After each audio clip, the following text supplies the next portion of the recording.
Muy bien, buenas noches.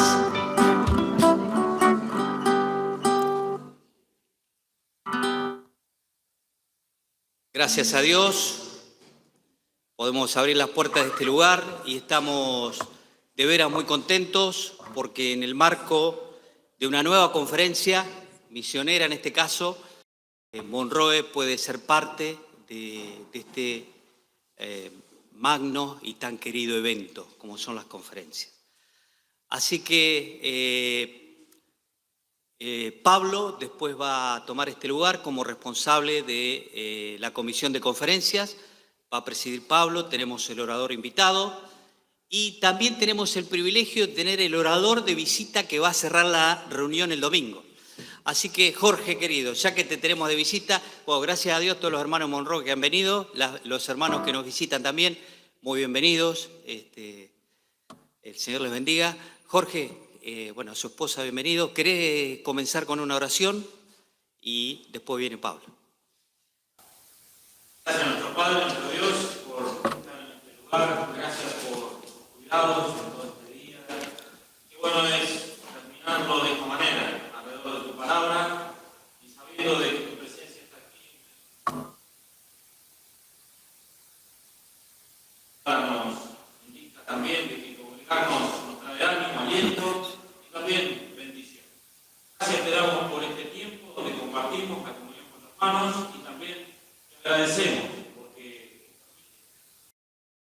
toda tu palabra se ha abierto en distintos lugares y especialmente en esta noche aquí en Monroe. Te agradecemos por esto, te lo pedimos en el nombre del Señor Jesús. Amén, Señor. Pablo, adelante.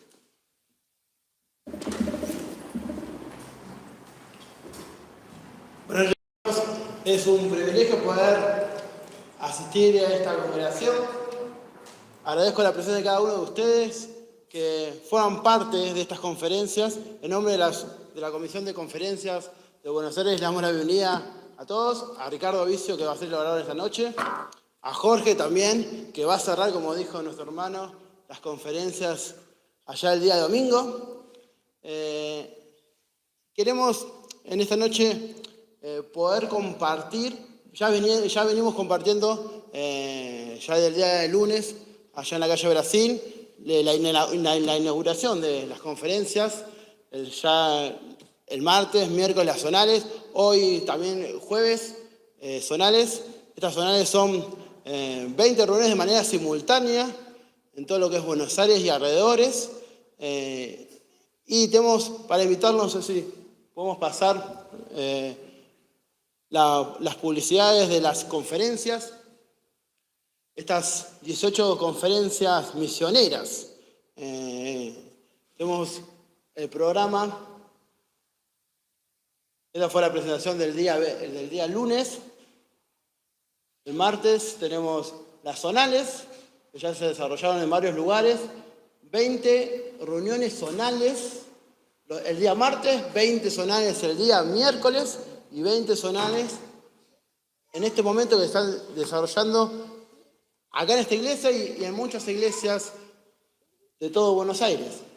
Tenemos el día viernes allá en Tinogasta también. El viernes, sábado y domingo están los horarios, los predicadores para esta conferencia misionera. Para poder acercarnos más nuestro corazón a la presencia de Dios, vamos a tener un momento de alabanza, un momento de adoración, pensando en lo que cantamos. Siempre en nuestra iglesia tratamos de que la alabanza sea el instrumento que tenemos para reconocer a Dios y su obrar. Que en esta noche podemos pensar en lo que cantamos. Mario nos va a estar dirigiendo en la parte de la alabanza, así que le damos el lugar a él y después continuamos con nuestra reunión. Muchas gracias.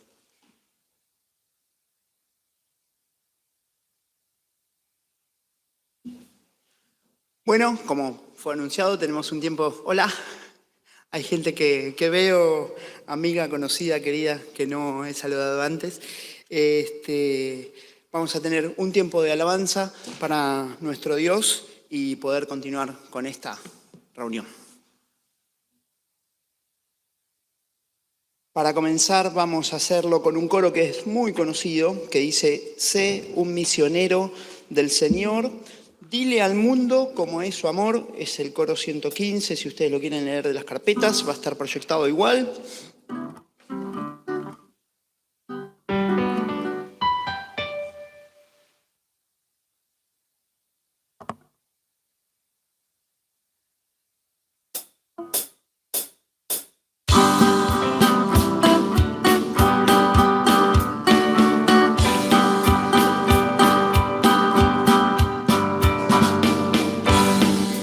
Sé. Los nervios traicionan. ¿Vamos? Vamos.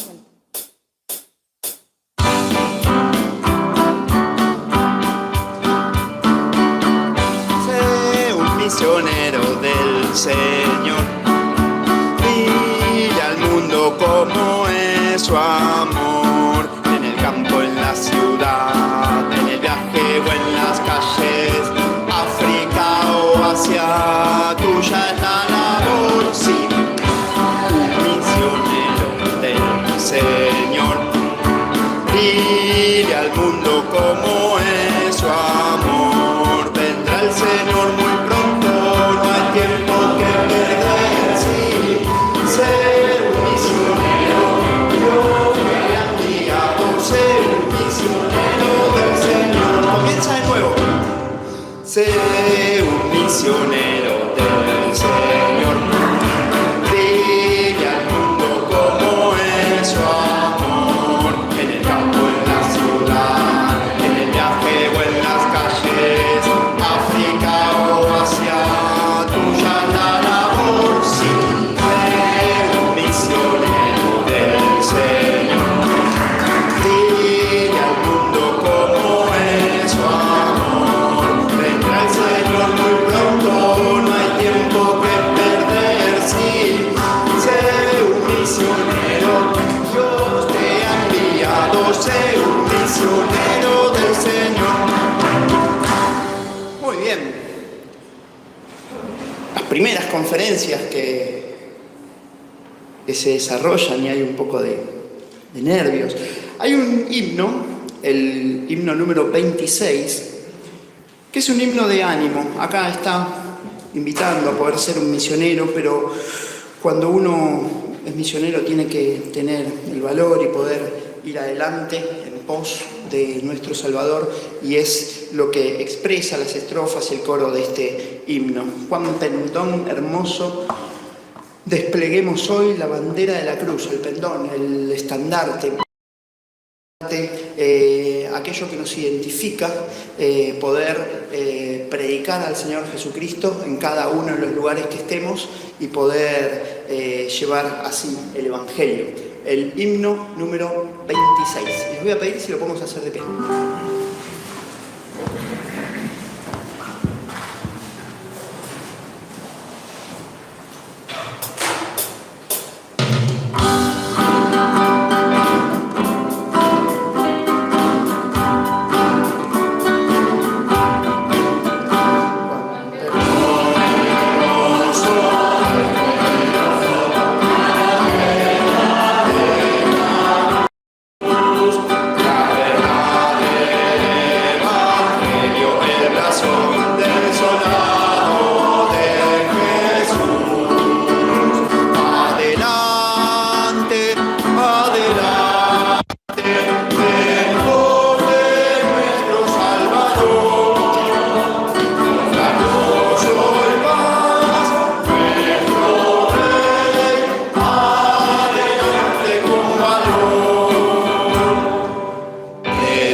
En el cielo nuestro cántico será alabanzas a Jesús. Nuestro corazón allí rebosará de amor y gratitud. Adelante, adelante, nuestro Salvador, nos da mucho el paz, nuestro Rey, adelante con valor. Y así puesto de pie vamos a terminar cantando otro coro que dice: nuestro canto expresa un sentir, es preciso que se pueda oír en las calles, en las plazas, en la montaña y a lo largo y a lo ancho del país.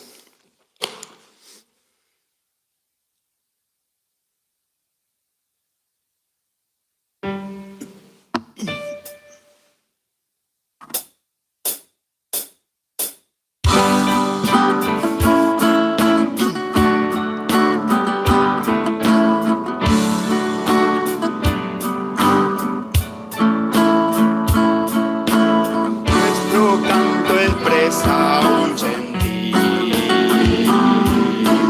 y es preciso que se pueda oír en las calles, en las plazas, en los campos, la montaña, a lo largo y a lo ancho del país.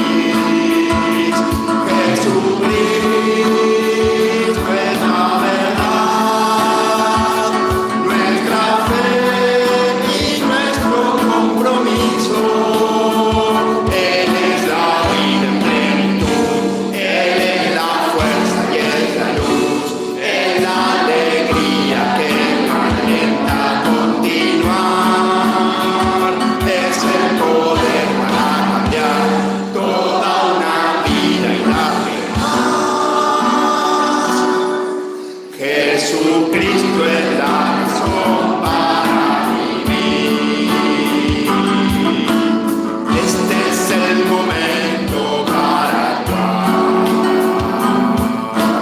En cada rincón, cada lugar,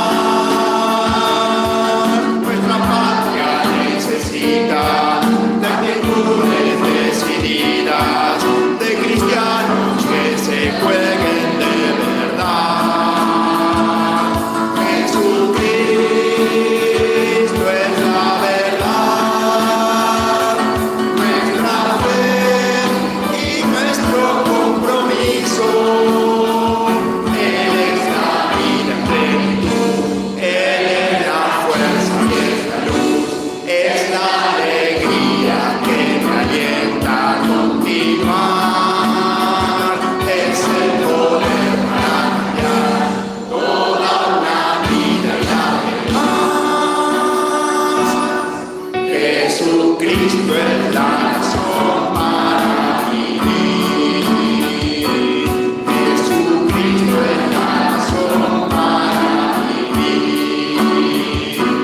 Jesucristo es la razón para vivir. Tomen asiento. Gracias te damos, Padre, por este tiempo que podemos alabarte. Gracias te damos, Padre, porque tú nos elegiste a nosotros para poder llevar el Evangelio. Somos parte de tu plan y queremos pedirte que podamos ser responsables en llevarlo a cada lugar. Te lo agradecemos en el nombre del Señor Jesucristo. Amén. Pablo.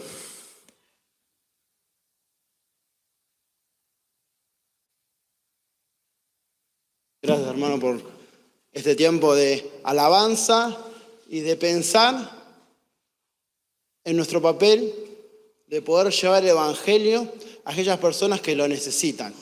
Esperamos que estas conferencias...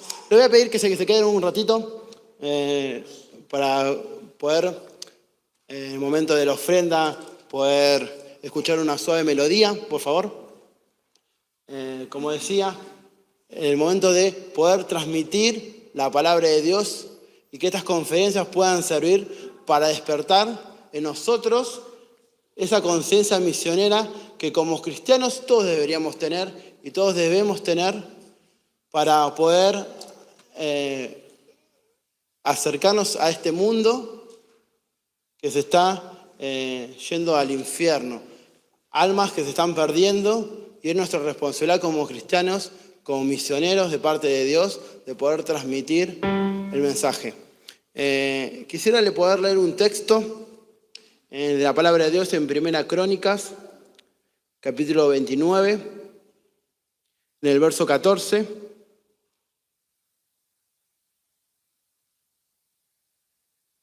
Dice así la palabra de Dios: porque ¿quién soy yo y quién es mi pueblo para que pudiésemos ofrecer voluntariamente cosas semejantes? Pues todo es tuyo y de lo recibimos de tu mano te damos.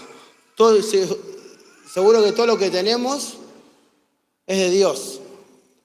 Por eso en el momento de pasar la obesa de la ofrenda, damos un poco de lo que es de Dios.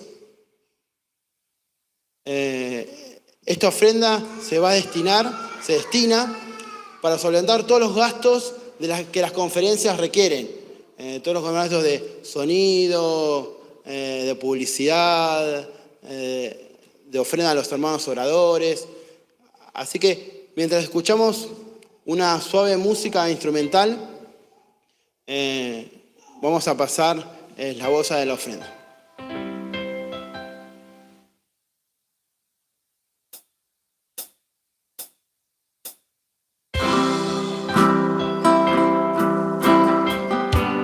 Señor. Ahora sí, el momento central de esa noche ha llegado de poder escuchar la palabra de Dios.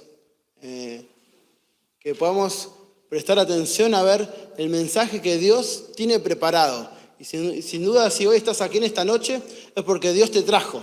Y si Dios te trajo es porque tiene algo que decirte.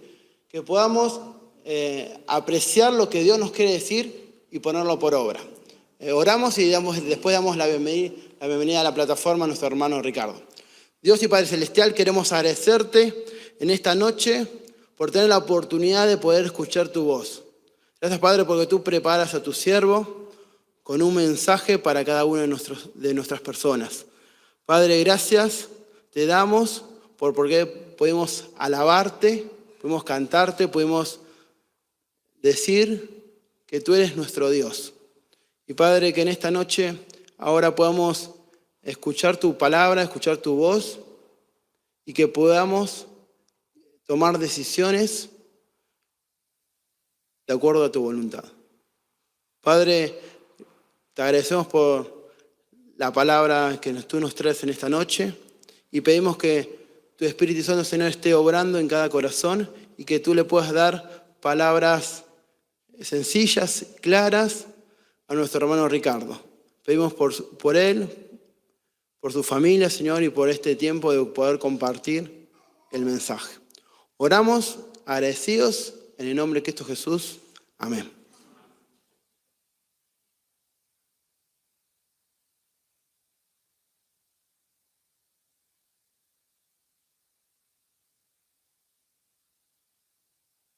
Realmente es una alegría poder estar con ustedes, encontrando amigos de 1.600 kilómetros a la redonda y poder haber compartido con él y con ellos, con la familia y con la iglesia, lindos momentos. Y también con algunos que no son de tan lejos, pero vemos la bendición de Dios también en este lugar y damos gracias a Dios de poder estar juntos y compartir algo de la palabra de Dios en esta noche. Tuve que orar mucho, porque los títulos son que te dan para que puedas hablar es una cosa. Lo que Dios te guía tal vez es otra o tiene que ver con eso también. Yo quisiera que en esta noche veamos acerca de la iglesia, de lo que es la iglesia, lo que conforma la iglesia y cómo se maneja la iglesia. Y vamos a leer algunos pasajes de la Escritura. El primero en Mateo capítulo 16.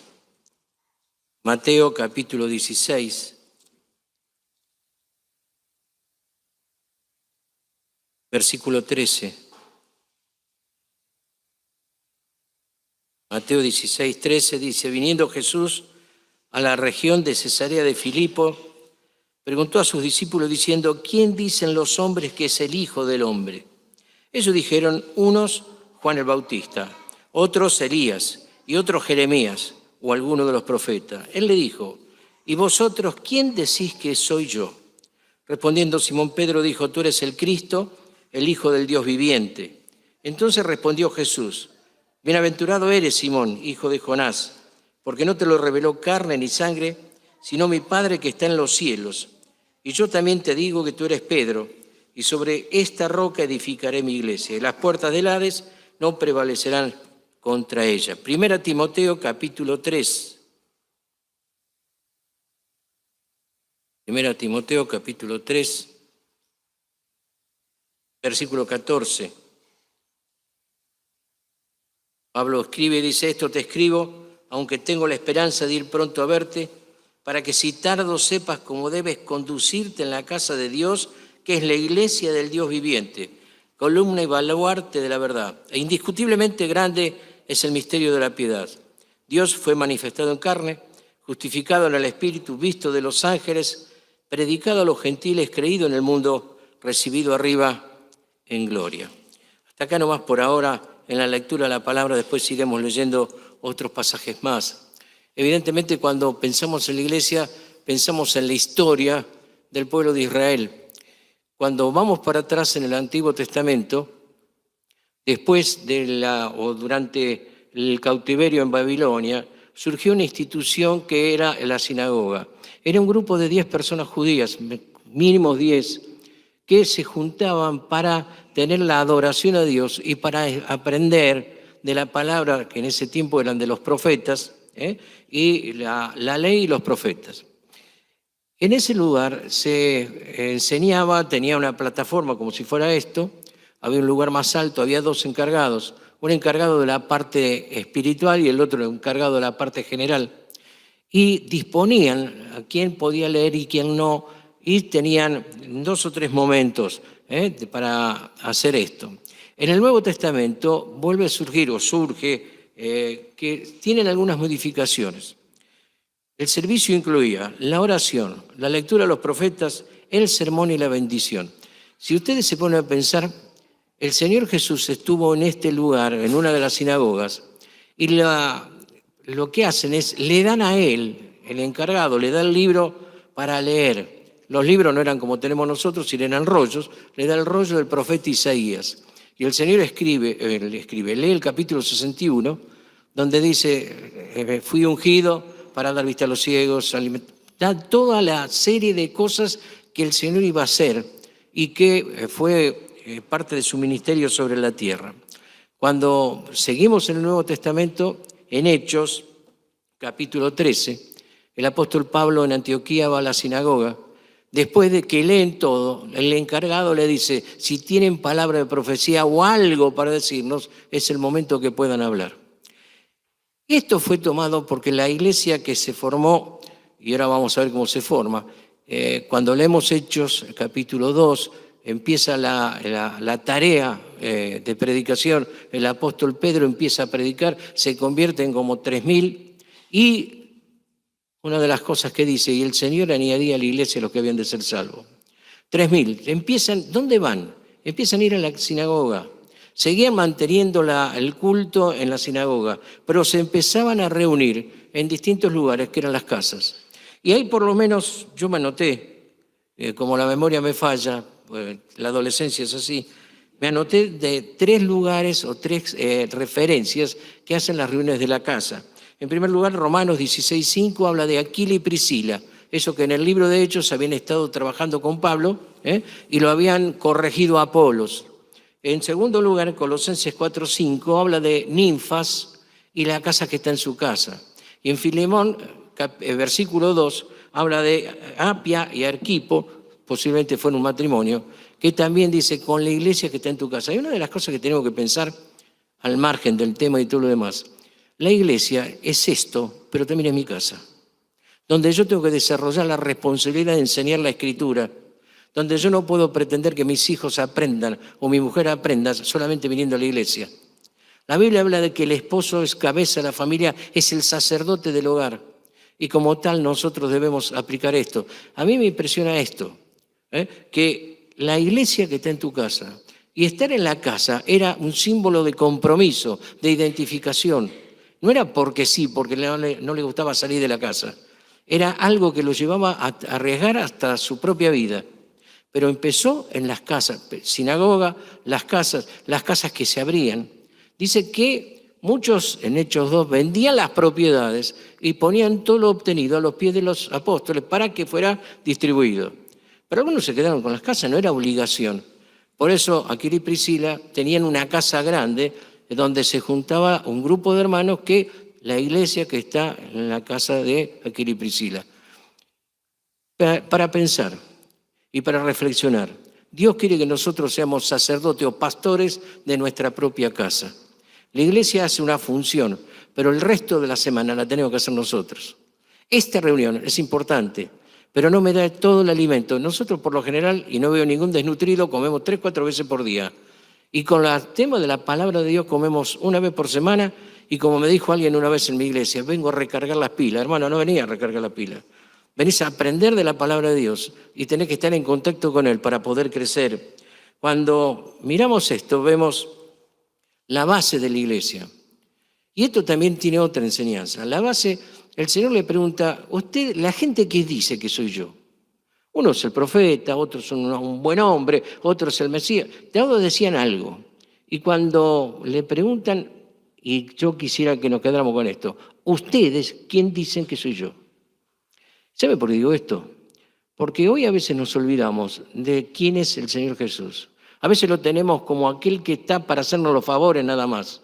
Y nos olvidamos que es el Hijo de Dios, que vino a morir por nosotros. Es el dueño de la iglesia, es el que tiene que estar en contacto. Nosotros tenemos que estar en contacto con Él. Y la pregunta es, ¿ustedes quién dicen que soy? ¿Quién es Jesús para vos y para mí?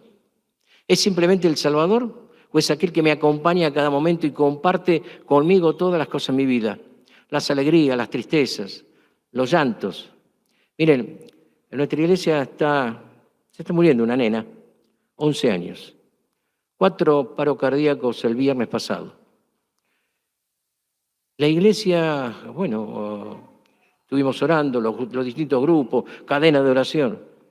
Pero surgió y ayer nos juntamos en la iglesia para orar por la nena, para que Dios hiciera su voluntad. Para que Dios consuele a los padres. Esa es la función de nuestro Señor también. Ahora, si yo no creo todo eso, mi vida va a estar movida como si estuviera parado arriba de una gelatina. No tiene fundamento. Mi fundamento es el Señor. El fundamento de la iglesia es el Señor. Sobre esta roca edificaré la iglesia. No es sobre Pedro, como dice la Iglesia Católica.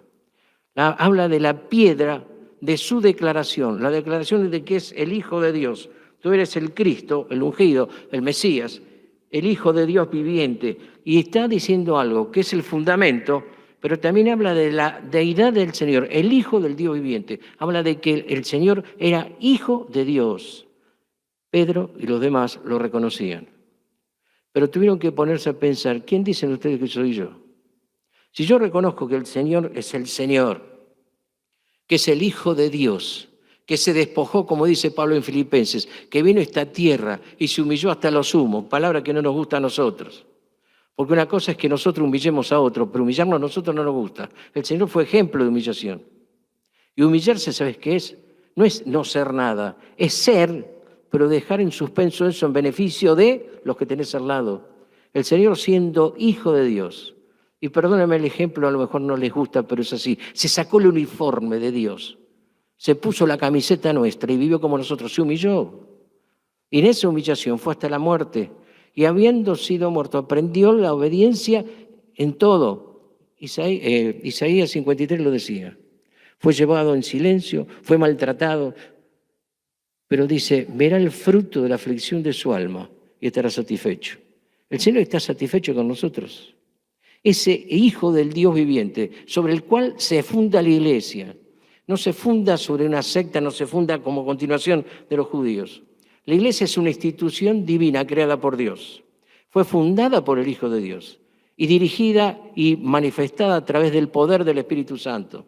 Cuando leemos Hechos capítulo 1, los discípulos le preguntan al Señor, ¿cuándo van a hacer estas cosas?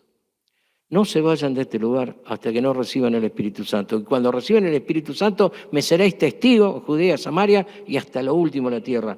El Señor dejó dejó el Consolador, aquel que va a estar con nosotros, aquel que nosotros lo tenemos desde el momento que hemos creído. Efesios 1:13. Desde que hemos creído fuimos sellados con el Espíritu Santo de la promesa. ¿Qué quiere decir esto? Que Dios desde el cielo ve el sello del Espíritu Santo en nosotros. Cuando nos venga a buscar, que venga, no, es el tema de Jorge, pero cuando nos venga a buscar desde el cielo, ve todos los sellados. Y todos aquellos que tenemos, yo no tengo que pedir que venga el Espíritu Santo, lo tengo. Lo que tengo que pedir es que me llene. Y para que me llene me tengo que vaciar de mis cosas. Un vaso no se puede llenar cuando está lleno de otras cosas. A ver, siempre se hace el experimento o el ejemplo de que si uno tiene piedra no le puede poner agua. Bueno, todos lo saben. Bueno, con nuestra vida es lo mismo. El Espíritu Santo no me puede guiar, y esto tiene que ver con el tema también. No me puede guiar cuando mi corazón, mi mente, mis emociones y todo mi ser está cargando mi persona de una manera que Dios no quiere. Yo tengo que dejar las cosas que son mías para que me llene el Espíritu de Dios. Tengo que dejar aquellas cosas que ofenden a Dios. Ustedes dirán, bueno, pero nosotros no pecamos. Ya sé que no. Son tan santos como yo. Pero ¿cuántas veces tenemos pensamientos que no corresponden? ¿Cuántas veces murmuramos, criticamos al hermano o la hermana o tenemos problemas con gente de nuestra propia familia? Tenemos que pedir que el Espíritu Santo de Dios que mora en nosotros nos llene. Para que nos llene tenemos que vaciarnos, tenemos que tener conciencia y decir, Señor, sácame esto. Yo no quiero ser más así. Yo quiero tener el poder tuyo para mi vida. Ahora, hay figuras de la iglesia en la palabra de Dios. Habla de un rebaño, un edificio, una familia y un cuerpo. Un rebaño que podamos asociarlo con el trabajo del Señor. En el rebaño, el Señor es el pastor. ¿Qué hacía el pastor? Llevaba las ovejas, las cuidaba. Y en Juan 21 le dice a Pedro, después que lo negó, que se encontraron a solas, apacienta mis ovejas, cuida mis ovejas, dale de comer a mis ovejas. No solamente que estuvieran tranquilas, sino que las llevaba donde había pasto. Era una tarea agotadora, las conocía por su nombre. Si se perdía alguna, la llevaba sobre su hombro. Un rebaño, figura del Señor, la del pastor. ¿Qué es lo que hace el pastor? ¿Cuántas veces me llevó sobre su cuello? ¿Cuántas veces nos vino a buscar cuando estábamos medio lejos? ¿Cuántas veces tuvo que trabajar en mi vida? No la de ustedes, en la mía. Habla de un edificio, él es la piedra angular. Y hay distintas posibilidades según los comentaristas. Algunos dicen que la piedra angular, yo no soy arquitecto ni me gusta, pero dicen que la piedra angular era cuando se hacía un arco, la piedrita del medio que sostenía las dos, esa es la piedra angular. El otro día un hermano me decía, también la piedra angular era una piedra que se ponía en determinados lugares para que el edificio estuviera enterrado, más que los cimientos, era una piedra, para que si había terremotos, la casa se moviera y no se cayera. Era la piedra angular, era el sostén del edificio. La iglesia es un edificio, pero también es una familia. Dios Padre. Y si leyeron la Biblia como creo que la leen, en Hebreos capítulo 2, ¿sabe qué dice? No se avergüenza de llamarnos hermanos. ¿Alguna vez pensaste que somos hermanos del Señor? A veces pensamos solamente que como familia el Padre es Dios y bueno, ahí está. Pero el Señor es nuestro hermano mayor. No se avergüenza de llamarnos hermanos. Y yo me quedé pensando, ¿por qué no se avergüenza? Porque nos conoce y nos acepta así como somos. Habla de que es un cuerpo donde el Señor es la cabeza. Yo un día le decía a los chicos en la escuela dominical de nuestra iglesia, ¿cuántos camiones de vallaspirina debe tener el Señor arriba?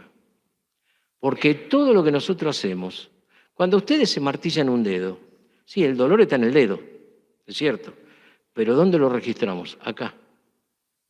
Los filamentos nerviosos te llevan el dolor a la cabeza y vos sentís el dolor en la cabeza, te duele todo el cuerpo, te martillás el dedo y te duele todo el cuerpo.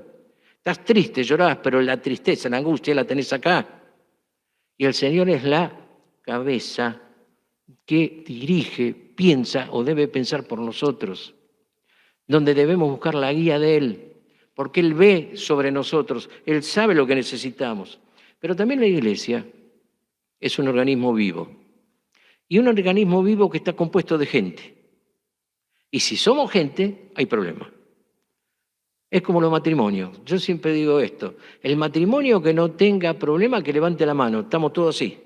Porque evidentemente las relaciones vinculares nos generan conflicto. Y en la iglesia puede haber conflicto. Porque es un organismo vivo. La iglesia no es un grupo de gente muerta. Somos vivos, pero vivos en transformación. Donde todavía venimos a la iglesia con nuestras propias cosas, con nuestra historia, con las cosas que deberíamos dejar para que funcionemos mejor. Un organismo vivo que yo tengo que cuidar. Vamos al médico, si nos duele algo, te hacen una ecografía, tomografía, te dan las pastillitas, estás cuidando tu cuerpo. Pero a veces no cuidamos la iglesia. Y ojo, esto no es tarea solamente de los pastores de la iglesia. Cuando leemos Gálatas 6.1, dice, si alguno es sorprendido en alguna falta, ustedes, plural, que son espirituales, ustedes, corríjanlo con amor. Considerándote a ti mismo, no sé, que a vos te pase lo mismo que al otro. No crítica, no murmuración, sino un equipo de trabajo que trabajan en conjunto, porque es un organismo vivo donde se cuidan todos, donde el dolor de uno lo sienten todos, donde la alegría de uno, a veces no nos reímos. Si le va bien a alguien, y algo habrá hecho. ¿Quién sabe lo que hizo para que le vaya tan bien? Y nos olvidamos de que somos un organismo vivo, que la iglesia es única e irrepetible. ¿Qué quiero decir con esto? Monroe, de donde sean ustedes, o Merlo, donde estoy yo, es irrepetible. ¿Por qué? Porque la población donde estamos trabajando es distinta de un lugar a otro. La gente de Merlo no es igual que la gente de este barrio, o la gente de Calzada no es lo mismo que... ¿Por qué? Porque son distintos, distintas motivaciones, distintos trabajos, distinta distancia. Ustedes para ir al centro tienen 10 minutos. Van a la estación, toman el tren, son 10 minutos. Para salir de la zona de la iglesia, donde estamos nosotros, para ir a la capital, es 1 hora y media, 2 horas. Y hay gente que la hace a la mañana y a la tarde, y a la noche, cuando vuelve del trabajo. Es única e irrepetible. Y con esto, ¿qué quiero decir también? Que yo no puedo copiar lo que hacen otros. Puedo ver lo que hace otro y pensar y pedirle a Dios que me guíe a ver si yo puedo hacer lo mismo, si estoy en condiciones. Yo no puedo soñar con una iglesia de 1.500 personas en Merlo. Yo no puedo soñar con tener una escuela en Merlo. ¿Por qué? Porque hay 3 millones de institutos privados. Porque la gente que yo podría llegar tendría que ser gratuita. Y hoy no están dadas las condiciones como para hacer una iglesia gratuita, una escuela gratuita. Dios te da la posibilidad de ver y tener conciencia que el lugar que te puso es único e irrepetible. Y tu iglesia es única y por lo tanto tenés que defenderla. Pero esto nos lleva a pensar otra cosa. Yo no debo criticar y murmurar de los que hacen distinto a nosotros. Yo tengo que orar por el hermano que está haciendo algo que yo no hago. Mira, hace mucho tiempo fui a un hospital a ver un muchacho hermano de una hermana de la iglesia. El hombre se estaba muriendo, tenía SIDA. Cuando empezaba el tema del SIDA, ¿qué me dijeron la gente de la iglesia? No vayas a ver si te contagias. Fui, no te contagié nada. Fui y cuando estaba hablando con él, vi 2 viejitos que iban cama por cama, de otra abominación distinta a la nuestra. Estaban yendo cama por cama, pidiéndole, ¿querés que oremos por vos? Dame tu nombre que vamos a estar orando en la iglesia. Son distintos a nosotros, pero yo ese trabajo no lo estoy haciendo. Por lo tanto, tengo que respetarlo. No tengo que criticar. Dejemos que cada uno se engarrele con el Señor. Tenemos bastante para mirarnos nosotros y hacer la tarea nosotros. No debo criticar ni afuera, ni los de otros grupos, ni nosotros de nuestro grupo. Cada uno tiene una tarea que Dios le encomendó. Esto no es aceptar cualquier cosa. Esto es respetar al hermano que creyó en Cristo, que tal vez practica otra forma. Pero está haciendo tareas que yo no hago.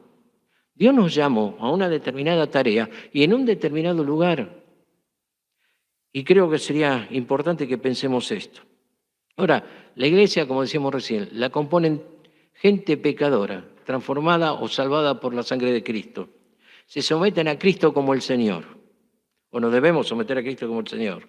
Reconocemos el control y la guía del Espíritu Santo. y practicamos las enseñanzas de la palabra de Dios. Eso es lo que compone la iglesia. Gente que Dios salvó a través del sacrificio de Jesús, que todavía estamos en proceso de transformación. Si la iglesia es un organismo vivo, estamos en cambio permanente. Tu cuerpo y el mío está en cambio. Yo miro mis hijos o mis nietos. Yo tengo una nieta ya soltera, si después podemos hablar. Tiene 25 años. Yo digo, ¿cómo se pasó el tiempo? Qué grande que está la nena. Y mi señora me dice, ¿viste? Dice, ¿por qué no vas al baño y te miras en el espejo? Me di cuenta que yo también cambié. No cambian los demás, cambia uno. Uno está en proceso de transformación y a nivel espiritual tiene que ser lo mismo. Hoy no puedo ser igual que ayer. Hoy tengo que ser distinto, estar siendo transformado permanentemente por la palabra del Señor. Pero para esto, en la iglesia tengo que tener comunión. Porque mi familia espiritual. Hay familias que no se hablan. Hay familias que se llevan a las patadas por plata, porque dijeron, o por envidia, por celo. Pero en la iglesia no tiene que ser así. Yo tengo que aprender en la iglesia. En la iglesia vengo a aprender la palabra de Dios, que me va a transformar. Una palabra que me va a hacer bien, pero por lo tanto tengo que tener comunión. Y tengo que venir a las reuniones.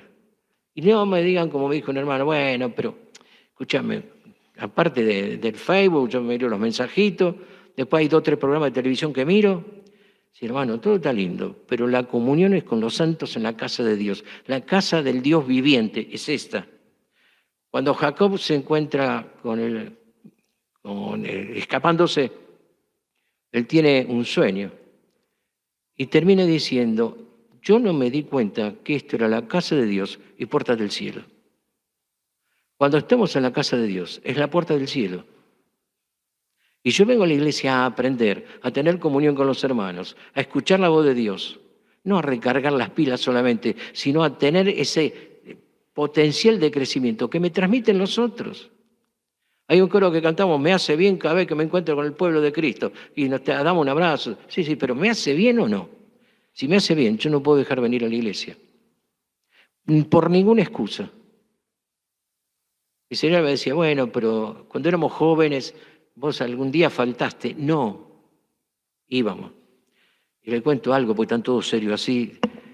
Cuando nació mi primer hijo, Ricky, vino después de mucho tiempo, hoy ya tiene 50 años. Éramos muy niños, así que no me saquen la cuenta, pues no le voy a decir la edad mía. Pero nació el nene y nosotros estábamos congregados en la iglesia en Villarreal en ese momento. Domingo, vivíamos en San Martín, siempre vivimos en San Martín. Le digo a mi señora, no voy, porque mis 3 hijos biológicos nacieron en una ciudad cristiana, en Cesarea. Y estaba con los puntos y yo le digo, mira, yo no voy porque te tengo que cuidar. Voy a hacer los mandados, te preparo la comida, vos descansá. No, vos te vas a la iglesia. No, pero estás recién operada, pero andá a la iglesia. No, pero, bueno, vamos a hacer una cosa. Si no vas vos, voy yo. Si te quedás, cocinás, le cambiás el pañal al nene, le das el pecho al nene, agarré la valija y me fui. Porque ponemos excusas, que el nene, que hace frío, que llueve, que estudia, tuvieron toda la semana para hacer las cosas y esperamos sábado y domingo. Esperamos el día de reunión en la semana para hacer lo que tengo para hacer. La iglesia es para tener comunión y la palabra me va transformando. La visión del hermano me va transformando también. Y ojo, hoy se usa mucho la palabra empatía. Hay 2 palabras que se parecen, simpatía y empatía. Hoy tenemos simpatía, nos miramos, nos conocemos, qué lindo, somos simpáticos. Estoy al lado de, pero empatía es estar en el otro, sin olvidarme de que yo soy distinto al otro, sentir lo que siente el otro. Y cuando yo no tengo comunión en la iglesia, no tengo empatía, no tengo crecimiento, no me importan los demás, no me importa el sufrimiento del otro. Y el Señor siempre la palabra siempre nos enseña que debemos orar por los que sufran, estar pendiente del otro, no cerrar nuestro corazón. Santiago que dice, si viene alguno y te dice que tiene algún problema y vos le decís, hermano, anda a tu casa que nosotros vamos a orar. Está mal, está cerrando tu corazón. Si ves que hay hermanos que están necesitados, ponete. La iglesia, que decíamos, es dinámico. Yo vengo a aprender, vengo a tener comunión, quiero estar en contacto con la gente, los tengo que extrañar, es tu familia. Cuando los demás de tu casa te dejan. Mira, nosotros hemos tenido mucha contención en la iglesia donde estamos ahora. Fuimos muy chicos, teníamos 30 y pico de años. Y hubo matrimonios que nos contuvieron, como hubo otros que nos pusieron la traba, como dicen los chicos. Pero no me puedo olvidar de uno, que todavía está el hermano en la iglesia. Fue el primero que nos recibió. Nosotros viajamos de San Martín a Merlo. Hoy lo seguimos haciendo porque ya pasaron muchos años. Pero en ese momento, sin auto, íbamos viajando, 2 horas viajando, y nos ofrecía abrir su casa. Íbamos a comer a la casa de él. Y éramos 5 nosotros, más todo lo que tenía él. Y la silla no alcanzaba, así que yo me sentaba arriba de una garrafa para comer. Pero fue el que abrió su corazón. Hoy seguimos siendo amigos. Eso es iglesia. Aquel que está al lado tuyo te contiene, abre su casa también. Ahora, ¿el para qué de la iglesia? Bueno, todo esto que venimos diciendo, pero también hay un mandato del Señor. Hay 3 pasajes. Marcos 16:15. En Jerusalén el Señor dijo, id por todo el mundo y predicad el Evangelio. Mateo 28:19. Id y hacer discípulos. Y en Hechos 1:8, cuando es levantado, va a ser levantado el cielo, y me seréis testigos. Yo creo que pensemos un segundo en esto. En primer lugar, dijo, ir y predicar el Evangelio. ¿Sabes qué es ir? Ir. Nosotros tenemos la costumbre o la idea de que hacemos algo para que vengan. Y no van a venir. Nosotros, yo comentaba hoy antes de empezar, a través de la inquietud de un hermano empezamos a tener un ministerio en la calle. Se empezó buscando los cirujas que estaban tirados, íbamos al túnel de Merlo, el paso debajo del andén, al hospital, porque a veces desaparecían de la estación, estaban en el hospital, dormían ahí, se les llevaba un plato de comida, era poquito, no más de 30 porciones, tuvo un entusiasmo bárbaro. Un día faltó uno, faltó gente, y uno de los muchachos le dice al que está, Mauro, que está a cargo del ministerio, mirá, no lo busqué, pues están comiendo en la plaza. El gordo se fue a la plaza, lo digo con cariño, porque es de mi familia, fue a la plaza y había un grupo de vecinos que le daba de comer a la gente, porque se le dio la gana, de buena voluntad. Se presenta y dice, mira, somos de una iglesia, nos queda como 15 cuadras a la plaza, podemos venir, nosotros podríamos, se ponen de acuerdo, venir los martes. Vengan y traigan todo lo que ustedes quieran. Hablen para que venga a darle de comer a esta gente. Hago la síntesis. Empezamos hace 1 año y medio, casi 2, con 30 porciones. Hoy estamos en 350 porciones para darle de comer a la gente. Hay muchos que serán piolas, o vivos. Hay otros que van por la comida, pero el 90% va por necesidad. Hay una pequeña merienda a la tarde cuando ustedes le dan lo que nos podemos conseguir y hay que moverse para juntar tantas cosas. Se reparten el bizcochito o pan con un mate cocido y después viene el mensaje y después se les reparte la comida. Ustedes van a ver que manotean. Vayan agarrando de a uno que hay para todo. Hacen así, se la meten en la mano, no sé qué habilidad tienen. Comen una y la demás se la guardan. Ahora, ¿saben? Esto es una tarea. Pero ¿saben cuál es el tema? Hubo gente que me dijo, bueno, ¿y dónde está la gente en la iglesia? ¿Quiénes vienen de todos esos? El Señor dijo, vayan y prediquen. No dijo, vayan y traigan. Los trae el Señor. Cuando nosotros leemos Hechos 2, dice, y el Señor añadía a la iglesia los que habían de ser salvos. Él los trae, no los traemos nosotros. Yo no salvo a nadie, vos no salvas a nadie. El que salva es el Espíritu de Dios golpeando en el corazón, haciéndole tomar conciencia a la gente. Pero también dice, ir a ser discípulos, seguidores, aquellos que vayan aprendiendo la palabra. Y a veces no te van a levantar la mano cuando predicas, pero la iglesia también es para ser discípulos, seguidores, alumnos, donde uno le empieza a explicar. ¿Quién se lo va a explicar? ¿El pastor solo? ¿El grupo de discipulado? No, cada uno de ustedes. Que vengan y te pregunten un versículo, bueno, y te pongas a dudar. ¿Qué dice Juan 3:16? Porque me dijeron, y no te acordás ni del Salmo 23, hay que leer, hay que tener conciencia, hay que pensar que tenemos un grupo de gente con la cual trabajar, pero también habla de ser testigos. El testigo cuenta lo que vio, ¿Qué viste? Yo puedo contar de mi iglesia, por eso soy fana de la iglesia, y no es un paraíso, ¿eh? Es un grupo de personas que tienen sus conflictos y te hacen llorar, y llorás y te hacen pocas veces reír. Pero soy testigo de cómo Dios cambió las vidas de ellos. ¿Ustedes tienen algún preso en la iglesia? Nosotros tenemos uno que salió hace poco, otro que le sacaron los 2 ojos en la cárcel y está con la tobillera, que no puede salir y le van a hablar a la casa. No vienen a la iglesia, pero están escuchando el mensaje. No nos equivoquemos. El llamado misionero no es atraer, es a salir. Y no salir solamente a la China o irse a Gaiman, que es tan feo Gaiman, es hermoso. No solamente ser ahí. Hoy estamos hablando de misioneros urbanos, donde dedicas todo tu tiempo a atender a la gente que te rodea. Hoy tenemos que pensar que tenemos una tarea importante todos, y Dios te puede llamar a dedicar tu tiempo en tu iglesia a tiempo completo, cerca de donde vos estás viviendo. Cuando pensamos en el crecimiento, hay otro pasaje que me gusta, 1 Corintios, capítulo 3, versículos 6 y 7. ¿Qué es lo que dicen? Algunos dicen, soy de Pablo, otro de Apolos. Pablo plantó, Apolo regó, pero el crecimiento lo ha dado Cristo. El Señor es uno tiene que hacer la tarea, pero el crecimiento, el aumento lo tiene que dar el Señor. Ahora, yo digo esto, yo escuché muchas veces, o vi muchas veces, hermanos que oraban para tener un ministerio de drogadictos en la iglesia. No está mal, pero Dios no te lo va a mandar hasta que no haya alguien preparado para poder atenderlo. Si Dios manda a alguien a la iglesia porque sabe que vos o yo podemos atenderlo. Y si no lo hacemos, nos va a pedir cuenta por nuestra inoperancia. Hay gente que está trabajando con ancianos, pero tiene gente capacitada para hacerlo. Nosotros estamos yendo a un hogar de ancianos, no tenemos el ministerio que tiene Jorge, pero estamos visitando un hogar. Yo le puedo asegurar, más de una vez uno viene depresivo, viene triste, porque te escuchan, porque están mal, porque están abandonados. No son geriátricos de lujo.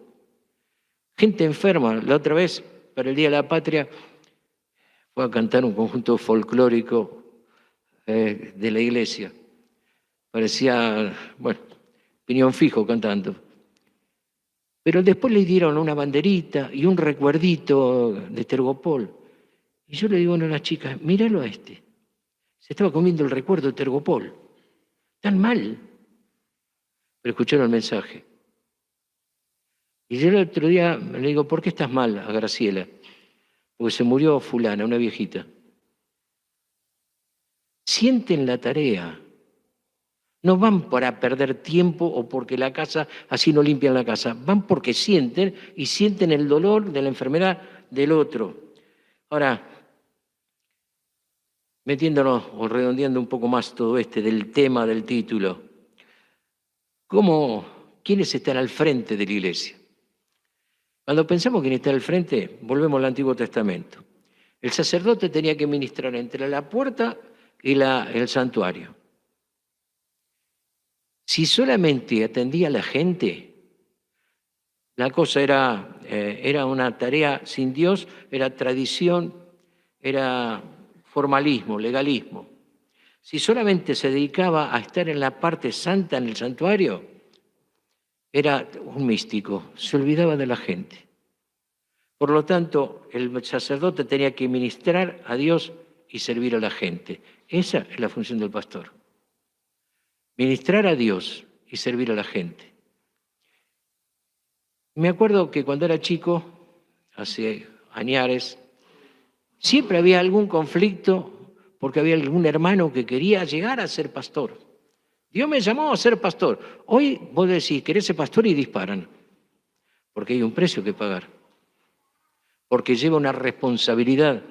Por eso debemos aprender que tenemos que ministrar a Dios y servir a la gente. Y el servir a la gente en todo lo que venimos hablando.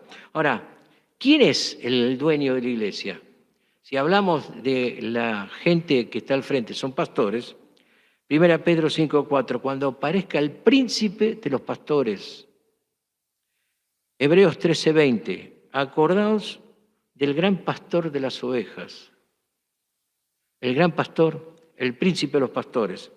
No hay alguien que se pueda arrogar el derecho o el hecho de ser el pastor general, el dueño de la iglesia. El dueño es el Señor. Él trabaja, nos pastorea a nosotros y es el príncipe de pastores. Nosotros, como dijo Pablo, somos colaboradores de Dios. Trabajamos asociados a Él, colaboramos con Él. Yo no lo puedo dirigir a Dios. Hay gente que tiene un ministerio, quiere tener un ministerio, una tarea, y lo presentan y lo tienen. Una vez que lo tienen desarrollado, dicen, bueno, Dios, bendecímelo. Es el revés, hermano. Cuando yo siento una carga, Señor, mostrame tu voluntad, porque vos sos el dueño, si esto es posible o no para poder realizar. Hay requisitos, no los podemos ver hoy. Lean Tito capítulo 1, versículos 5 al 9, y van a ver todos los requisitos para ser pastor. Pero hay un versículo que marca lo que es ser pastor. Malaquías capítulo 2, versículo 7. Porque los labios del sacerdote o de los pastores han de guardar la sabiduría, y de su boca el pueblo buscará la ley, porque mensajero de Jehová de los ejércitos. La responsabilidad que tienen los que están al frente de la iglesia. Y yo te diría esto, hermano, antes de cuestionar, antes de criticar, orá. Porque son los que deben dar cuenta, no solamente por ellos, sino por la tarea en la congregación. De la boca, los labios del sacerdote han de guardar sabiduría. ¿Sabés qué es la palabra sabiduría en el diccionario? Sensatez y prudencia. Y hay que ser muy sensato y prudente para trabajar en una congregación. Y de su boca el pueblo buscará la ley, la palabra de Dios. Y para tener la palabra de Dios, tengo que primero comérmela, tengo que aprender, tengo que estudiar la palabra de Dios, pasarme horas leyendo. Hoy tenemos, la otra vez le preguntaba a un hermano, ¿qué leíste esta mañana? Tenía tantas cosas, agarré la cajita promesa, leí una promesa, ya con eso hice el devocional. Eso te ayuda a tener un versículo, pero no es un devocional, no te alimentás. Te comiste una criollita, pero no te comiste el postre que Dios te está dando. Él debe buscar la ley, porque mensajero es de Dios. Y a mí me asusta. Porque somos mensajeros de Dios. El pastor o los pastores deben ser mensajeros de Dios. Trabajan, ministran a Dios y sirven a la gente. Y la gente va a buscar la palabra de Dios en nosotros. Ahora, ¿cómo es el gobierno en la iglesia? El gobierno de la iglesia es un gobierno teocrático. Depende del Señor, es independiente, es dependiente del Señor, independiente en su gobierno e interdependiente con otras iglesias, con otros hermanos. Es dependiente del Señor en el gobierno. Miren, en un momento de nuestra vida, en una crisis que teníamos en la iglesia, muchos años atrás, yo estaba pasado de vuelta. Y solo en medio de la iglesia, un día casi llorando, le digo, Señor, la iglesia es tuya, arreglate vos con esto, porque yo no aguanto más. Después que me serené, dije, uy, Dios mío, ¿qué dije? Pero, ¿saben? Al mes, la iglesia hizo esto. Yo no intervine. Dios sacó lo que molestaba, empezó a sanar lo que estaban lastimados, y la iglesia empezó a hacer esto. ¿Por qué? Porque el dueño de la iglesia es el Señor. Es un gobierno dependiente del Señor. El pastor no se corta solo. El pastor depende del Señor. ¿Es independiente el gobierno de la iglesia? Sí, porque cada iglesia se maneja con la palabra de Dios, pero tiene su forma. No es lo mismo acá que en Merlo, decíamos hoy. Pero es interdependiente porque tiene armonía con todas las iglesias vecinas, con otros pastores. No hay competencia de pastores. Un día vino un hermano de otro grupo que se empezó a congregar con nosotros. Bueno, yo quisiera formar parte del grupo VIP. Yo lo miré al gordo, pues es una cosa grandota así, yo le llego al hombro. Digo, ¿qué grupo VIP? No, porque acá hay grupo VIP con todas las iglesias. Está el pastor, el grupo selecto. Digo, no, pará, hermano, acá no es así. La Biblia no dice así, no hay grupos VIP en la Biblia. El Señor es el primero, dependemos de Él, somos independientes del gobierno, pero los grupos congregacionales, comisionales, no existen. No hay VIP. El único VIP, very important person, es el Señor, no nosotros. y como tal tengo que entenderlo. Gobierno teocrático. ¿Y cuál es la tarea de ese gobierno? Efesios capítulo 4, versículos 11 y 12. A fin de perfeccionar a los santos para la obra del ministerio, para la edificación del cuerpo de Cristo. La tarea del pastor o de los pastores, del cuerpo pastoral, es perfeccionar. Perfeccionar es madurar.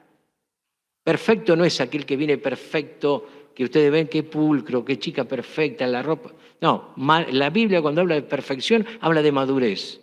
Dice que la idea que da acá es que la iglesia, los ancianos, los pastores, la iglesia toda sirve para hacer madurar a los santos, para la obra del ministerio, para la edificación del cuerpo de Cristo. Tu ministerio, lo que vos hacés, que has aprendido de los pastores o te lo mandó Dios, sirve para ayudar a otro, para edificar ese cuerpo, que si ese edificio, la piedra fundamental es el Señor, no nosotros. El Señor nos pide que tengamos esa conciencia de trabajo. Hebreos 13:7, que oremos por los pastores, porque velan como aquellos que han de dar cuenta. Oren por los pastores de su iglesia. Pluralidad. ¿Qué pluralidad? Muchos. Plural, muchos. Ahora, un gobierno plural en la iglesia no es tan sencillo. Tiene que haber, en primer lugar, gente que haya sido capacitada. En segundo lugar, el Espíritu Santo guía, Dios levanta, llama a aquellos que tienen el don, la capacidad, más la preparación. Dios levanta, pero la iglesia reconoce. Yo no puedo hacer nada por mi cuenta. Yo aprendí de hombres mayores que fueron un ejemplo para mí. Y lo que me decían ellos es, si vos querés ser algo, primero sé siervo. Y había un viejo conocido nuestro que ya falleció, don José, y un día me vio, yo tendría 20 y pico de años. ¿Qué haces parado ahí? Tenía un carácter, el viejo era fenómeno. Vení acá, parate al lado mío, ponete a saludar a la gente. La gente necesita ser saludada. Y así empecé. Ahora, tenía corazón de pastor. Yo empecé a predicar, salía de joven, y mi señora a veces se quedaba en la iglesia, primero sola, cuando no teníamos los chicos, y después con los chicos. Me imagino que venís a buscar a tu señora después, ¿no? Sí, don José, después la vengo a buscar. Cuando volvía, vení, ¿cómo te fue? ¿Hubo bendición? ¿Se convirtió en alguno? ¿Cómo te sentiste? ¿Cómo te fue? Pues yo estuve orando por vos, pastores. Esa era la tarea de este hombre. Pero no todos son iguales. Estuvo preparando gente y Dios después llamó y terminó de preparar, o sigue preparando, para hacer la tarea que le encomienda. Si uno tiene deseo de ser pastor, buena obra desea. Está bien, pero ponete de rodillas para que Dios lo confirme. La iglesia no es para hacer campañas políticas, ni para hacer amiguismo, ni para estar hablando al oído al otro. Si yo siento el deseo de ser pastor, ¿sabés cómo lo va a reconocer la iglesia? Cuando me voy a trabajar, pero con motivaciones que sean espirituales, no mostrarme. Yo conocí una hermana, ustedes dirán, este la tiene todo, es así, miren, tantos años tengo de todo en la iglesia. Pero barría mirando para atrás para ver si alguno la miraba. Eso no es motivación sana, eso es carnalidad. Si yo hago la tarea para el Señor, deseando tener ese ministerio, esa posibilidad de estar colaborando en la iglesia, bueno, Dios me lo va a mostrar y va a ver las motivaciones de mi corazón. Pero ¿sabes qué? La iglesia lo va a ver. Ahora, ¿es necesario un cuerpo? Sí. ¿Es fácil? No. ¿Y qué pasa cuando hay un solo pastor? Bueno, hay situaciones, yo durante muchos años tuve que estar solo. Iba a consultar hermanos de esta iglesia donde nosotros salimos. Me estuvieron aconsejando, orando. Tenía a un hermano en la iglesia, ahora está congregado en esta otra iglesia. Yo con 30 y pico de años venía alguien y decía, le presento al anciano de la iglesia. La gente me miraba como diciendo, ¿qué le pasa, anciano? Si este es un pibe. Ahí viene el ministro lo va a atender. Y la gente, yo creo que la gente se reía. Tenemos que ser normales cuando hablamos. Este es un hermano que está trabajando, este es Ricardo, este es Jorge. ¿Por qué? Porque nuestra tarea no es mostrarnos nosotros, sino mostrar Cristo a través de nuestro. Cuando ahí pasamos mucho tiempo solos, no es bueno, pero a veces no están dadas las circunstancias para que surja otro pastor en la iglesia. Pero la iglesia debe orar para que aparezca. Debe estar apoyando al anciano, que el anciano no quiere estar solo. Miren, yo conocí mucha gente, me estoy acordando de uno que falleció hace poco, buen muchacho, un pibe de mi edad, estaba en la iglesia, estaban haciendo un trabajo en la iglesia y le dijo, anciano de una iglesia, le dice al hermano que estaba trabajando, linda tarea, espero verla, te llamo dentro de un tiempo, seguimos, porque mi familia toda longeva, se murieron todos los 98 años. A los 2 días se murió. Hay veces que nosotros decimos, si fuera uno solo, a mí no me saca nadie, como dicen los políticos. Te puso Dios y Dios te puede sacar. Por eso no es sano estar solo. Pero hay momentos en que no se puede, porque no están los elementos dados. Dios va a proveer. Mientras tanto uno tiene que orar y llorar para que Dios levante hermanos que tengan una familia que avale el ministerio. Si yo estoy donde estoy es porque mi familia me avaló. Porque mi mujer me ayudó, me hizo crecer. Yo le hice crecer a ella, por eso es más vieja que yo. Pero cuando hemos crecido juntos, y ella me ayudó. Una familia que respalda la tarea del que quiere ser pastor. Pero debe haber más de uno. Ahora, yo leo Filipenses capítulo 1, versículo 1. Una iglesia hermosa, una carta llena de amor. ¿Cómo empieza? Pablo, siervo de Jesucristo, y dice, a todos los santos, con los obispos y diáconos, habla de plural, una iglesia que tenía todos los dones, que tenía un cuerpo pastoral, tenía un cuerpo de servidores. Para ser diácono, que no es pastor, sino un servidor dentro de la iglesia de distintos ministerios, Hechos capítulo 6, cuando la iglesia empezó a crecer y los discípulos o los apóstoles estaban desbordados, dice, busquen 7 varones de buen testimonio, llenos del Espíritu Santo y de sabiduría. ¿Para qué? Para servir a las mesas. Ahora, ser diácono no es carrera para ser pastor, son 2 cosas distintas. Dios te puede llamar a servir, pero no te puede llamar a ser pastor. Dios te va a llamar a ser pastor, porque en Hechos 6, cuando dice esto, dice, nosotros vamos a dedicar a la lectura y a la oración. Aquellos que eran pastores tenían otro ministerio, otra forma de trabajo. Tenían que capacitarse para poderle dar a la gente. Cuando leemos la lección de Pablo y Bernabé en el primer viaje misionero, Hechos capítulo 15, versículo 22, con los apóstoles, los ancianos y toda la iglesia lo avaló. Habla de plural. Cuando Pablo se despide, Hechos 20, de la iglesia en Éfeso, mandó llamar a los ancianos de la iglesia, habla de plural. Cuando leemos Santiago capítulo 5, versículo 14, cuando hay alguien que está enfermo, llame a los ancianos de la iglesia y lo ungen con aceite. Los ancianos, el cuerpo, habla de más de uno. El gobierno de la iglesia, en nuestro medio, tiene que ser plural, tiene que haber más de uno, pero a veces no se puede. Y uno tiene que clamar a Dios para poder hacerlo, para que surja, para que Él levante. También tenemos que pensar en lo que es el traspaso generacional. Hay gente vieja que se aferra al sillón de Rivadavia y no quiere dejarlo. Yo le puedo asegurar, yo hay cosas que... Yo no soy tan viejo, soy grande, pero no viejo. Mi señora dice que estoy todo arrugado, pero es otra historia. Pero cuando empezamos a trabajar en Merlo, hay una quinta de Villarreal, que es la Quinta Betania, está a pocas cuadras en la zona donde estamos nosotros. Empezamos jugando a la pelota con los chicos. Mi mujer me había hecho una campera azul, tipo buzo, pleno invierno, jugando a la pelota. Y los pibes, padre, pásame la pelota, padre. Hoy si yo tengo que jugar a la pelota, tengo que jugar con un pulmotor. ¿Por qué? Porque pasó el tiempo. Yo estoy para hacer otras cosas, no para hacer el fútbol. Tuvimos un campamento de pre y adolescentes este último fin de semana. Yo fui a comer nada más.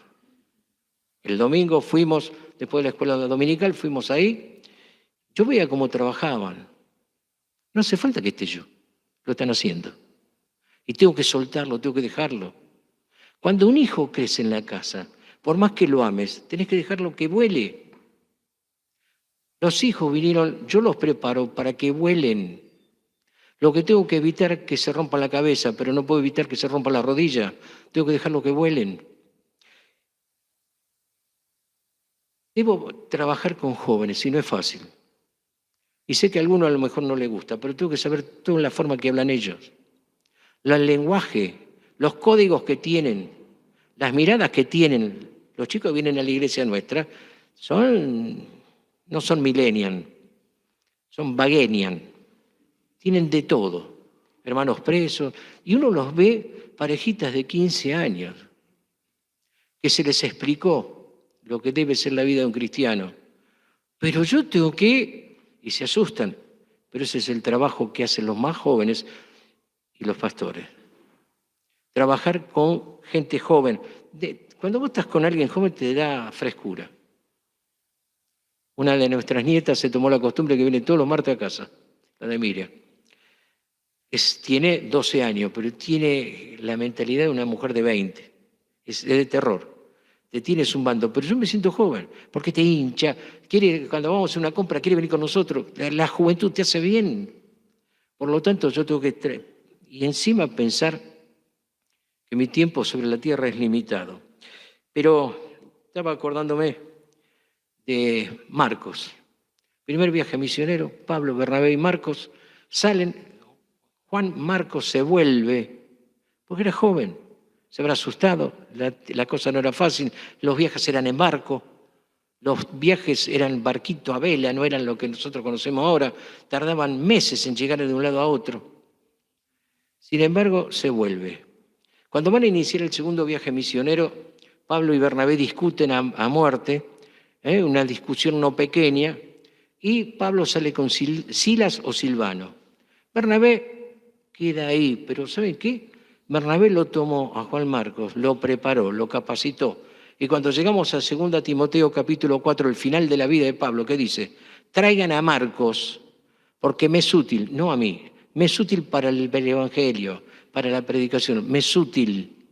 Alguien que no servía, que había vuelto, que había fracasado, me es útil. Y esto me lleva a pensar otra cosa. Hermano, no podemos vivir con bronca. No puedo vivir con una disciplina que dure toda la vida. La disciplina es necesaria en la iglesia, la corrección es necesaria, el aliento es necesario, pero yo no estoy en la iglesia para crucificar hermanos. Estoy en la iglesia para restaurar hermanos y para tratar de ayudar a que crezcan. Juan Marcos fue de utilidad, busquen después en la concordancia todas las veces que figura Juan Marcos en la Escritura, en las cartas de Pablo. Pero termina Pablo. No tuvo orgullo Pablo. Y Pablo tenía carácter. Se pelea con Pedro, recriminándole que era judaizante. Cuando están los nuestros, te haces de los nuestros. Cuando están los otros, te haces de los otros. Así no puede ser. Pablo tenía carácter. Sin embargo, dejó la ofensa de lado, dejó el dolor de lado, lo restauró, le permitió. Nosotros, alguien que hace alguna macana o tiene un pecado, le hacemos la cruz y nunca más. Sin embargo, la tarea es restaurar para que vuelva otra vez al camino. La disciplina de Dios siempre es correctiva, nunca es vengativa. Hebreos capítulo 13, para poner los pies otra vez derecho. Pero yo quiero terminar, porque lo siento y lo estamos viviendo y lo estamos trabajando en la iglesia también, con que estamos viviendo la iglesia el final. Todo esto del gobierno, todo está muy lindo, pero estamos viviendo la iglesia el final. Es el tiempo final.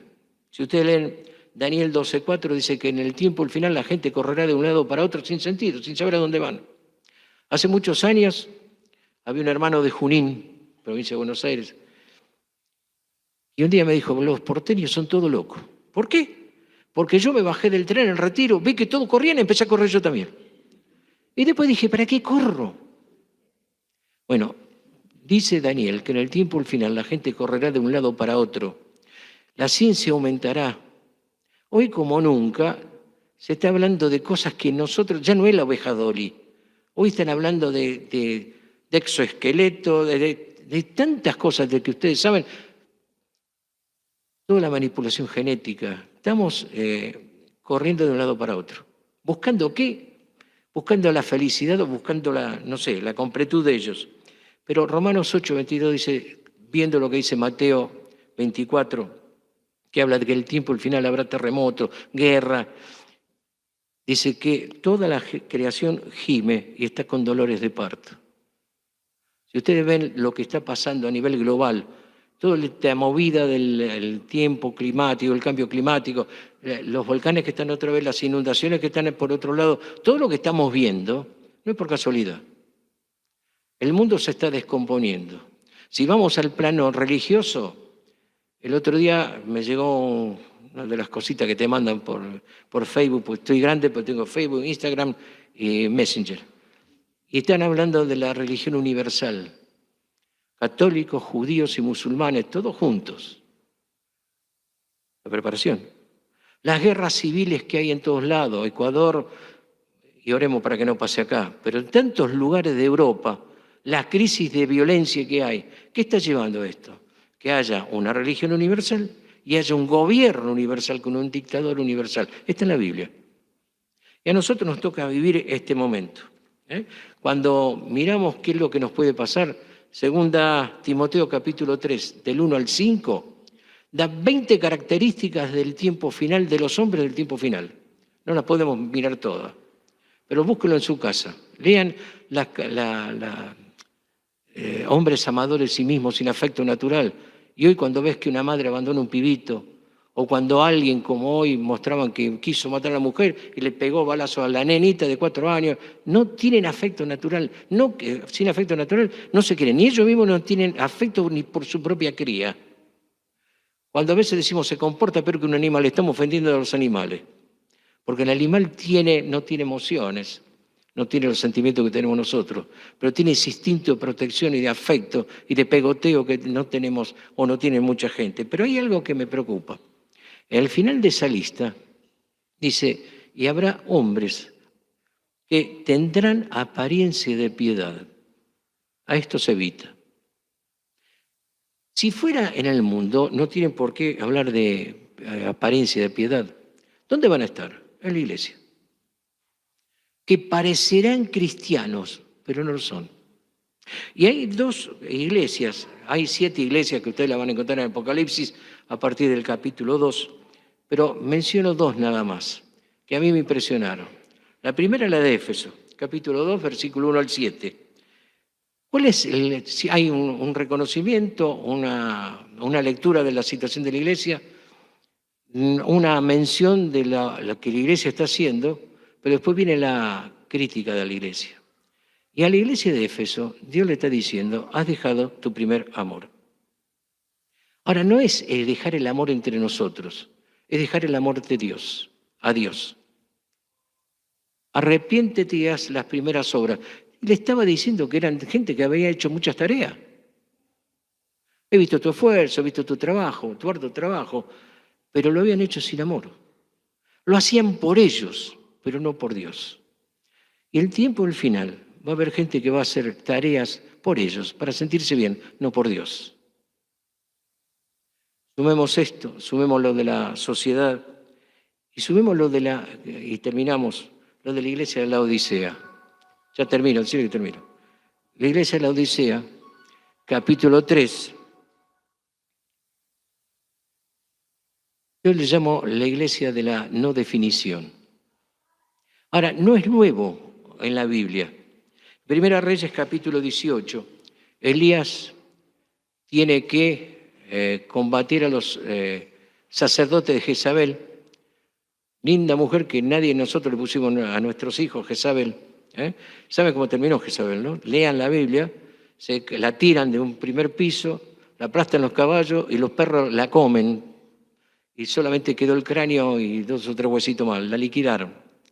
Pero cuando miro esto, dice que Elías le dice al pueblo, arrímense, primero restaura el altar que estaba arruinado, tuvo que arreglar antes de sacrificar a Dios, arregló el altar. Ofrecerle algo a Dios, primero arreglemos nuestra vida, el altar de nuestra vida. El domingo, cuando vayas a la reunión de comunión, fíjate tu altar.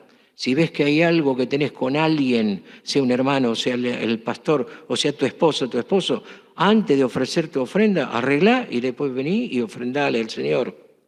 Elías tuvo que arreglar el altar. Llama al pueblo, acérquense, vamos a seguir a Dios. Si Dios es Dios, vamos a seguirlo. Defínanse. ¿Saben qué es lo más triste? Y el pueblo no respondió una palabra. No se la jugó. Cuando el pueblo vio que caía fuego del cielo y consumía el holocausto, la vaca que estaba ahí, las piedras y todo lo demás, ¿qué empezaron a gritar? Dios es Dios. ¿Qué queremos ver? ¿Qué milagro queremos ver para jugarnos por Dios? Para definirnos.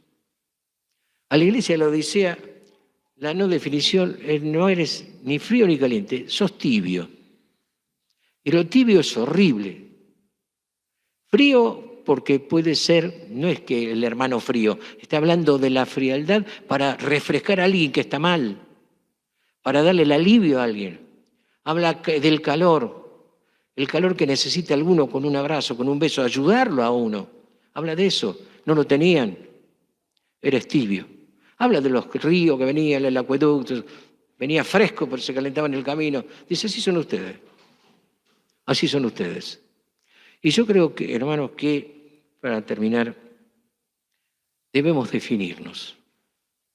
Hoy nos toca luchar no contra un ejército de militares o de asesinos. Hay asesinos más silenciosos o más ruidosos que requieren nuestro trabajo. El feminismo, el aborto. Tantas cosas que están surgiendo. Miren, en nuestra iglesia, una de las hermanas, una de las chicas, es psicopedagoga. El otro día fueron a la escuela de ella, una que pertenece al movimiento LGTB, y empezaron a hablar de el plan de enseñanza de inclusión. Aparte, saben que hay una Biblia inclusiva, ¿no? Está saliendo una Biblia inclusiva. Así que hay que pensar en eso y dejarla de lado. Pero me dice, mira Ricardo, dijo tanta pavada, entró a defender cosas que no se pueden defender. Dice, yo no me la pude aguantar. Me paré y empecé a hablar. Y dije todo lo que tenía que decir. Y el resto, ¿saben qué hacía? Directora de la escuela, de las escuelas, porque era zonal, las otras compañeras de ella, se callaron la boca y bajaban la cabeza. No se la jugaron. Yo creo que es el momento de entrar a jugarnos. Ahora, para entrar a jugarnos, yo tengo que tener el respaldo de mi fe en el Señor, quien dicen que soy. Tengo que tener ese Señor que gobierna mi vida. Tengo que tener arreglado mi altar y tengo que tener una congregación que me respalda. Porque nosotros estamos orando por Raquel y por todas las que son profesionales que tienen que luchar con esto, tiempo del final. Donde no tenemos que hablar tanto del gobierno, sino que tenemos que hablar de la preparación para enfrentar este tiempo y para poder enseñarle a nuestros hijos y a los chicos lo que está bien y lo que está mal. Lo que Dios quiere para sus vidas. No solamente la salvación, un estilo de vida sano, un estilo de vida como Dios quiere que vivamos, donde la vida se valorice, la vida un don de Dios. Dios da la vida. Cuando se unen dos células, no hay que esperar 15 días para que empiece, o un mes, cuando empieza a unirse el pescadito con la pelotita, ya hay vida, porque ahí empieza la multiplicación celular. Si no hubiese vida, se moriría. La vida la da Dios y yo tengo que defender la vida. Debemos tener pastores y líderes preparados para esto. El cuerpo pastoral, la pluralidad, se tiene que capacitar. Hoy no es tan importante saber cuántos pares de alas tienen los ángeles. Hoy es más importante saber qué dice Dios acerca de estos temas y cómo poder enfrentarlo. Prepararnos para esto. No digo que no hay que estudiar la Biblia, entiéndanme bien, pero debemos estar capacitados para enfrentar todas estas cosas. Uno de los problemas que tuvimos cuando empezamos el ministerio, la iglesia me había preparado para la rutina, para abrir la puerta, para dar la bendición, para orar, para dirigir los coros. Yo no sabía dirigir. Cuando dirigía tuve que practicar delante del espejo y me quedaba con la mano ahí y tenía que bajarla. Me preparó para un montón de cosas, pero me preparó para enfrentar los problemas. Y tuvimos que llorar mucho y pedirle a Dios que nos ayudara a enfrentar en distintas épocas distintos tipos de problemas y de ideología también. Hoy cuando viene tu nieto y te dice, mira, abuelo, en la escuela hay un pibe que... y defiende el aborto y defiende esto, 12 años. Pero yo le dije que Jesús, y esto está bien, esto está mal, y que la tienen más claro que nosotros los grandes. Pero tenemos que enseñárselo. Ahora, ¿cuál es lo bueno? Apocalipsis 3:20. En una iglesia, en una época donde está todo tan mal, donde tenemos que tener cuidado que esos hombres amadores de sí mismos que tienen apariencia de piedad se nos mezclen y siembren la semilla del error dentro de la congregación. Dice, yo estoy a la puerta y llamo. Si alguno oye mi voz y abre la puerta, entraré a él, cenaré con él y él conmigo. ¿Sabe qué es? Un llamado personal, ya no es la iglesia. Dios llama a cada uno de nosotros a definirnos, a permitirle que Él tome gobierno sobre nuestra vida, que abra nuestro entendimiento para tener respuesta para todo lo que se nos presenta, que tengamos la capacidad de poder estudiar, de amar y defender la iglesia. Es mi familia. Miren, a mí díganme cualquier cosa, pero no me digan nada de Merlo. Y no es el ideal, mi iglesia es real. Y aclaro, dije mi iglesia. Una vez una anciana me dijo, hermano, vieron que te hablan medio así, hermano, usted tiene un error doctrinal. ¿Por qué? Porque la iglesia no es suya, es del Señor. Sí, tiene razón, hermano, lo que sé. Pero hasta que yo no reconozca que es mía, no la voy a defender. Yo te defiendo los bancos, te defiendo el hermano, porque es mía, es parte de mi vida. Que la iglesia sea parte de tu vida. Que los ancianos puedan ser levantados por Dios dentro de un pueblo temeroso de Dios. Un pueblo que se prepara, que tiene capacidad. Un pueblo que tiene capacidad para amar. Un pueblo que tiene la visión de la necesidad de ir y llevar el mensaje. ¿Cómo? El mensaje se da cuando nosotros le damos el plato de comida, primero tienen el mensaje. 10, 15 minutos. No te aguantan más. Pero no hay nadie que pueda decir que no escuche un mensaje. Vamos. Que Dios nos ayude en este tiempo, a cada una de nuestras iglesias, a tener la visión del Señor. Dice que cuando venga el Señor se va a escuchar la trompeta que Él viene. Yo creo que ya está afinando el instrumento. Mira, el pueblo de Israel se movía en el desierto a través de la trompeta. Cada sonido, cada trompetazo significaba algo para el pueblo. Tenían que, uno era para subir todo arriba los camellos, los burritos, lo que tuvieran, pero el último sonido de la trompeta era para entrar a marchar. Creo que el último sonido de la trompeta ya está para entrar a marchar a la gloria. Mientras estamos, que podamos trabajar para el Señor, que podamos amarnos, que podamos amar la iglesia, que podamos amar al Señor de la iglesia, que podamos respetar a los ancianos que Él colocó. Que el Señor nos bendiga.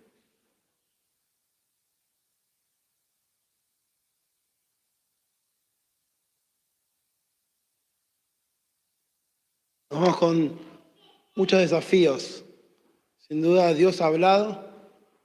Agradecemos a Ricardo por su palabra, por su preparación en este tema. También queremos agradecer a los hermanos de aquí que han abierto las puertas para poder tener esta reunión. Y queremos recordar también, mañana continúan las conferencias. Mañana, allá en Villarreal, a partir de las 20 horas, va a estar nuestro hermano Eduardo Gartea con el tema La Iglesia en medio de los tiempos. Continuamos con el sábado y el día domingo también. Ahora sí, quiero pedir a nuestro hermano Daniel que venga acá para tener una colaboración, así podemos dar por finalizada nuestra reunión.